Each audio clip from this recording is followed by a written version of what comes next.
Trump और Netanyahu में तीखी बहस हुई है। जी हां, सही सुन रहे हैं आप। इजरायली पीएम ने अमेरिकी राष्ट्रपति को दे दी है बड़ी चेतावनी। आखिर ये चेतावनी क्या है जो बहस तक पहुंची, पूरी जानकारी इस वीडियो के जरिए आपको देंगे।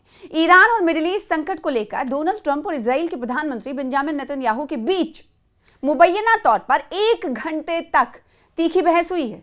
रिपोर्ट्स बता रहे हैं कि नेतन्याहू ने ट्रंप को इंतबा दिया है, चेतावनी दी है, ये धमकी देते हुए अपनी चिंता और नाराजगी खुलकर जाहिर की है। अब ये चिंता और नाराजगी क्या है, इसे जान लेना बहुत जरूरी है। अमेरिका और इजराइल के बीच ईरान जंग को लेकर टेंशन अब खुलकर सामने आती दिख रही है। अमेरिकी मीडिया रिपोर्ट्स के मुताबिक अमेरिकी प्रेसिडेंट डोनाल्ड ट्रंप और इजराइल के वजीर आजम बेंजामिन नेतन्याहू के बीच ईरान के खिलाफ आगे की स्ट्रैटेजी को लेकर तनाव भरा टेलीफोनिक राबता हुआ। बताया जा रहा है कि जहां इजराइल ईरान पर दोबारा फौजी हमला चाहता है, वहीं अमेरिका फिलहाल समझौते और डिप्लोमेटिक हल की तरफ आगे बढ़ना चाहता है। रिपोर्ट्स के मुताबिक ट्रंप ने इजरायली वजीर आजम बेंजामिन नेतन्याहू यानी प्रधानमंत्री इजराइल के प्रधानमंत्री को बताया था कि अमेरिका ईरान पर नए टारगेटेड हमले की तैयारी कर रहा है। इस ऑपरेशन को ऑपरेशन स्लेज हैमर नाम दिया जाना था, लेकिन करीब 24 घंटे बाद ट्रंप ने ऐलान कर दिया कि तय हमलों को फिलहाल रोक दिया गया है। ट्रंप ने कहा कि कतर, सऊदी अरब और यूएई जैसे खलीजी ममालिक यानी गल्फ कंट्रीज की अपील पर यह फैसला लिया गया कि वो हमला रोक दिया गया। ईरान पर हमले के लिए नेतन्याहू दबाव बना रहे थे।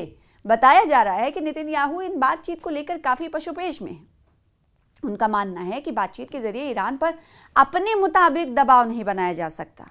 इसी वजह से इजरायली हुकूमत के अंदर फिर से फौजी कार्रवाई शुरू करने की मांग तेज हो रही है।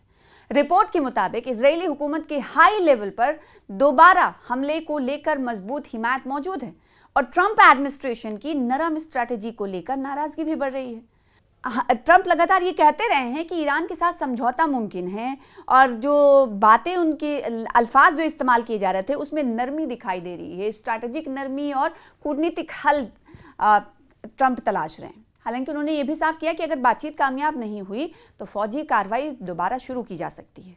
ट्रंप ने कहा कि अब सवाल सिर्फ इतना नहीं है कि क्या हम इस जंग को पूरी तरह खत्म करेंगे या फिर कोई समझौता बाद में। उन्होंने ये भी कहा कि अमेरिका और ईरान के बीच वाकई बॉर्डर लाइन बातचीत जो है वो बॉर्डर लाइन पर है, यानी दोनों मुल्कों के बीच समझौता भी हो सकता है और जंग भी दोबारा शुरू हो सकती है। तो क्या ये माना जाए कि दोबारा दबाव बना रहा इजराइल प्रधानमंत्री डोनाल्ड ट्रंप पर बेंजामिन नेतन्याहू जो कि प्रधानमंत्री हैं इजराइल के, और उनकी तरफ से दबाव बनाते हुए ये कहा जा रहा है कि दोबारा हमला शुरू किया जाए। किस पर? ईरान पर। ये बेंजामिन नेतन्याहू सीधे तौर पर डोनाल्ड ट्रंप से कह रहे हैं, लेकिन डोनाल्ड ट्रंप ये चाह रहे हैं कि दोनों मुल्कों के दरमियान कूटनीतिक सतह पर बातचीत हो और ये बातचीत उनको लगता है कि कारआमद साबित हो सकती है, यानी कामयाब साबित हो सकती है। और अगर ऐसा नहीं हुआ तब कहते हैं डोनाल्ड ट्रंप कि वो फौजी कार्रवाई शुरू कर सकते हैं। ट्रंप ने बड़ा दावा भी किया है। ट्रंप ने यह भी कहा है कि नेतन्याहू ईरान के मुद्दे पर वही करेंगे जो अमेरिका चाहेगा।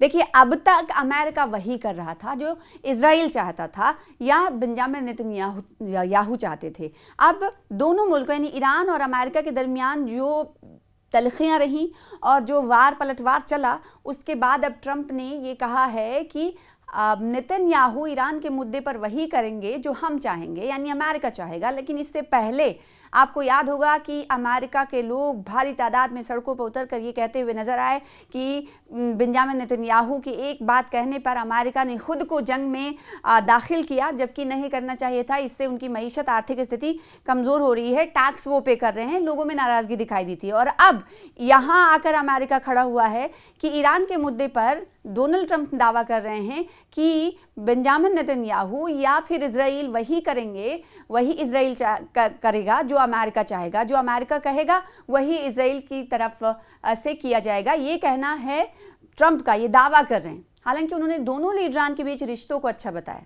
दिलचस्प ये है कि ट्रंप कह चुके हैं कि इजराइल में उनकी मकबूलियत 99% है और वो अमेरिका के बाद इजराइल के वजीर आजम का चुनाव भी लड़ सकते हैं। सहाफ़ियों से बातचीत में ट्रंप ने कहा कि उन्हें इजराइल में काफ़ी हिमायत मिलती है। अगर ज़रूरत पड़ी तो इजरायली पीएम नेतन्याहू वही करेंगे जो वो चाहेंगे। जंग से ट्रंप क्यों पीछे भाग रहे हैं, ये भी सवाल उठ रहा है कि नेतन्याहू का जंग में बने रहना और ट्रंप का जंग से पीछे छुड़ाने के कई मकसद हैं। हाल ही में यूएस कांग्रेस की रिपोर्ट बताती है कि ईरान के खिलाफ चले ऑपरेशन एपिक फ्यूरी में अमेरिका को बड़ा हवाई नुकसान हुआ। इस ऑपरेशन में अमेरिकी आर्मी के 42 एयरक्राफ्ट ड्रोन तबाह हुए या बुरी तरह से डैमेज कर दिए गए। इनमें 6 फाइटर अटैक जेट हैं। तबाह हुए जेट में 1 F-35, 4 F-15E स्ट्राइक ईगल और 1 A-10 थंडरबोल्ट 2 शामिल हैं। अमेरिका को ये भारी नुकसान हुआ है। अमेरिकी डिफेंस मिनिस्ट्री पहले ही बता चुकी है कि जंग पर उसके कुल 2.81 लाख करोड़ रुपए खर्च हुए। सबसे बड़ा नुकसान ड्रोन कैटेगरी में हुआ है।